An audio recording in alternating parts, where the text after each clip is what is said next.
Hello, and welcome to 7.3, Proving Quadrilaterals to be Parallelograms. You do have a Do Now practice at the top of the page.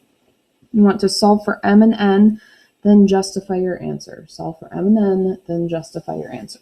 So pause the video for a second, try that problem out.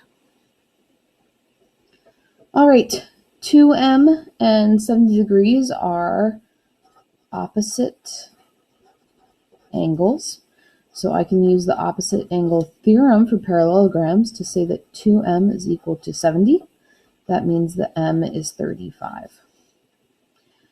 N and 70 degrees are consecutive angles.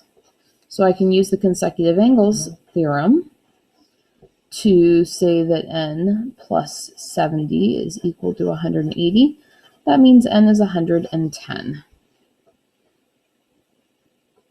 All right, we're going to take a look at how we can prove quadrilaterals are parallelograms.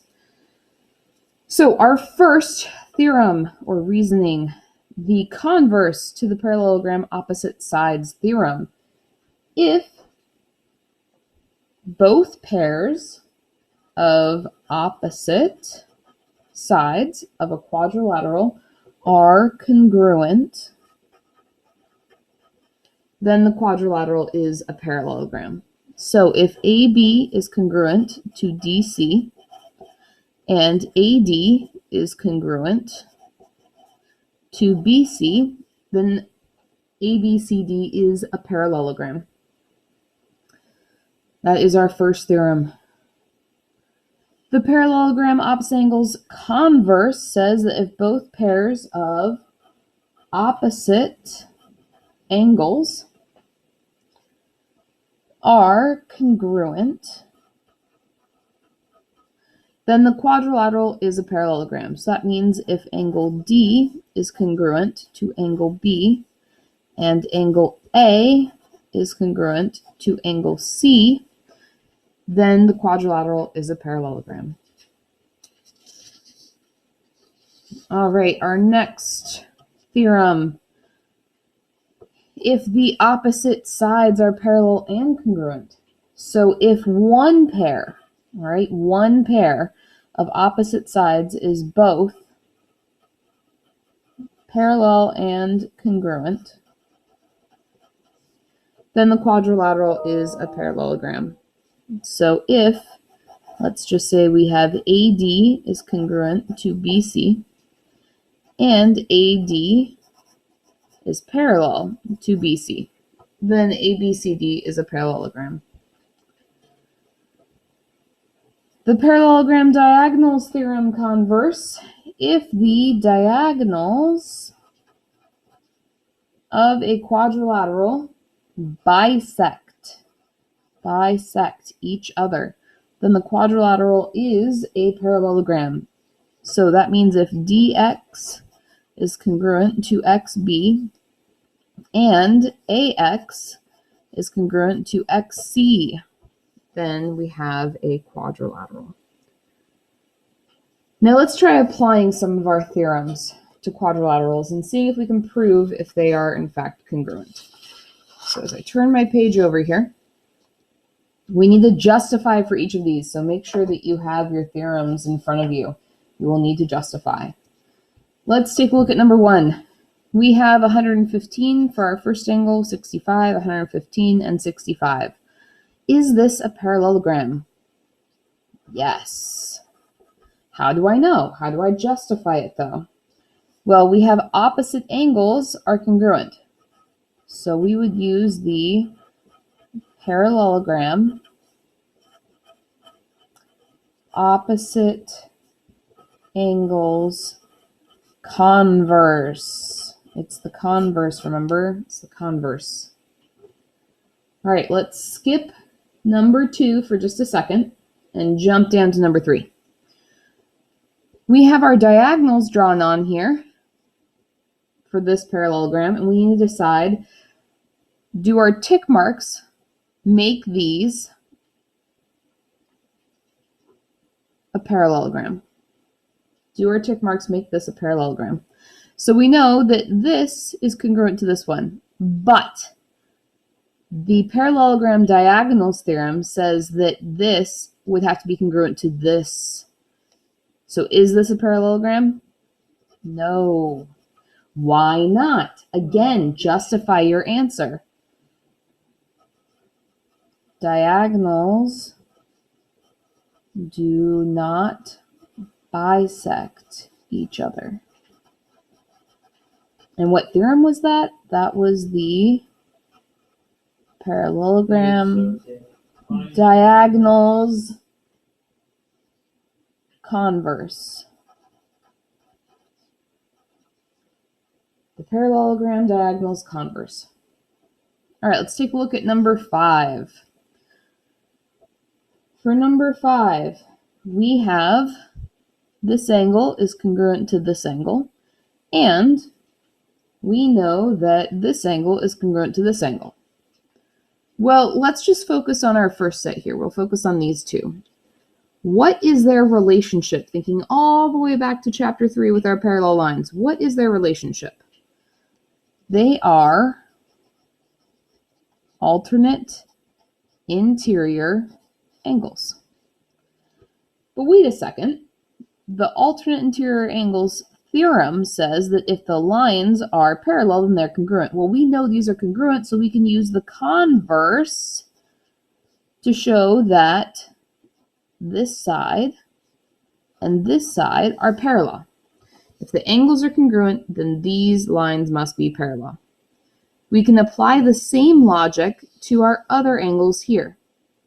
If these angles are congruent, that means that the top and the bottom must also be parallel by the alternate interior angles theorem converse. I know, chapter 3, it never goes away. So is this a parallelogram? Yes. Why?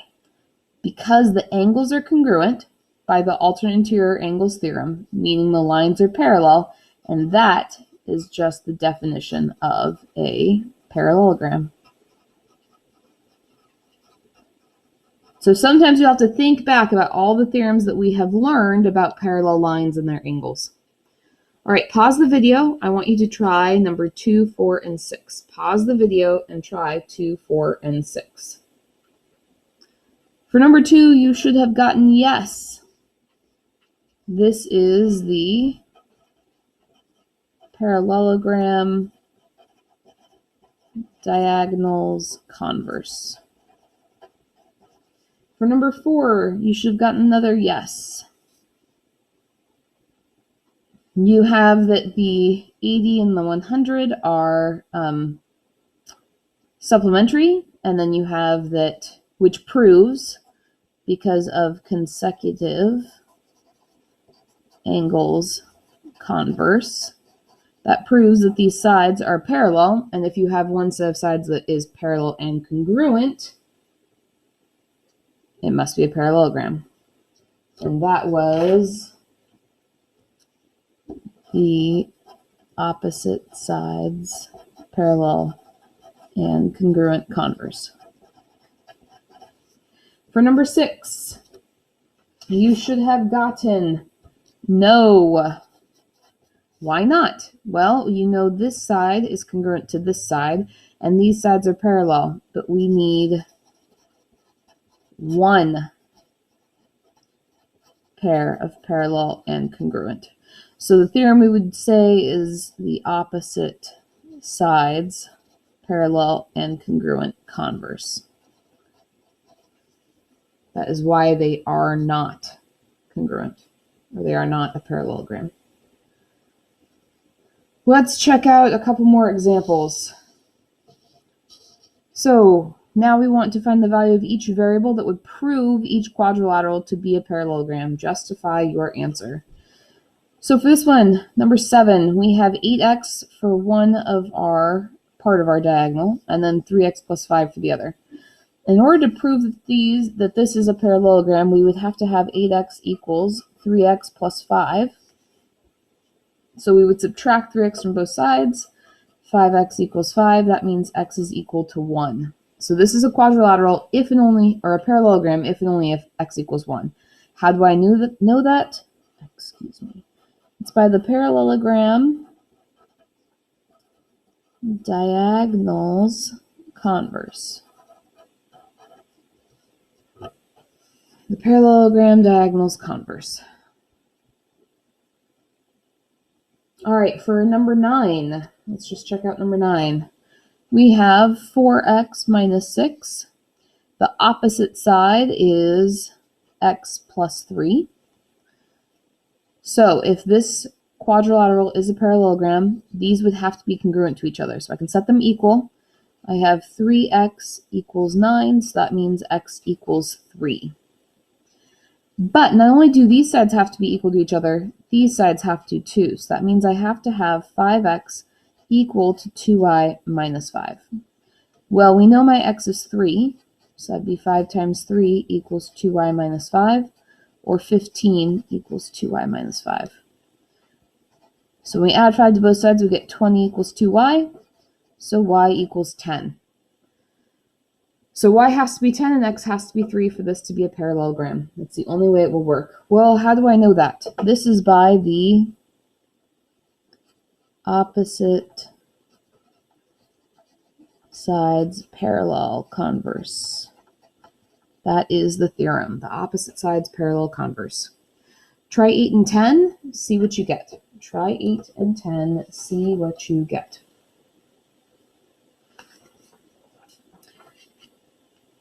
All right, for number 8, you should have gotten x equals 31. It is by the opposite sides are parallel and congruent converse. And then for number 10, you should have gotten y equals 14 and x equals 15. This is by the opposite angles converse. Opposite angles converse. All right, let's check out the very last page. For this one, we are looking at parallelograms in the coordinate plane and how we can prove that they are in fact parallel or not. So we have 3 different methods. The first method, you need to prove that both pairs of opposite sides are parallel. Both pairs of opposite sides are parallel. To do this, we use the slope formula. Yay! It's been ages, hasn't it? So remember, slope formula, m equals y1 minus y2 over x1 minus x2. And this would be proving that AB is parallel to DC and AD is parallel to BC. So we want to get these two parallel and these two parallel. The second method is to prove both pairs of opposite sides are congruent. So we want to have that AB is congruent to DC and AD is congruent to BC. To do this, we need to use the distance formula. I know, it's like these things never go away. It's great, isn't it? Distance formula, just a reminder, is d equals the square root of x1 minus x2 squared plus y1 minus y2 squared. And then the last method is we want to prove one pair of opposite sides are parallel and congruent. So we need to use both. We have to use slope and distance formulas.